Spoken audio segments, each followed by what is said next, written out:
जय माता दी समस्त को नवरात्र प्रथम दिन में समस्त को शुभेच्छा और शुभकामना। जो मैंने माँ भक्त होते से मैंने जय माता दी निहाती लिखे सांग मैंने आज मु बाहरी जाऊँगी माँ किसी शॉपिंग करने काली बाहरी थी तो काली वर्षा है जापारे तो मुझे आज माँ किसी किणापी जाऊँगी आपण को मंडप रे मध्य माँ को दर्शन करदेवी। आज जेहेतु प्रथम दिन माँ शैलपुत्री आज पूजा अच्छी तो आम सका सका बाहरी गलु मो पुआ को स्कूल छाड़ी आम दुई जन बाहरी गलु।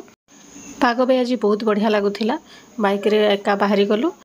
आपण भीतर किए किए नवरात्र पूजा करुँच माने 9 दिन किए किए उपास करुँच मत कमेंट करेंगे। आदि ये उपास भितर किसी रेसिपी आपण मानक दरकार माने नवरात्र रे कोटा खाइबा कथा कोटा नहीं सेटा कमेंट करेंगे मु आपन सहित सेटा शेयर करदेवी। आसिकले मु पूजा मंडप पाखक साइड रे एका भोग किणाकिणी करदेली। एठी देखंतु माँ को भीतर को मु जाइकी वीडियो करने मत भल लगिलानी मु बाहर एका देखे दूची माँ को दर्शन कर दियंतु।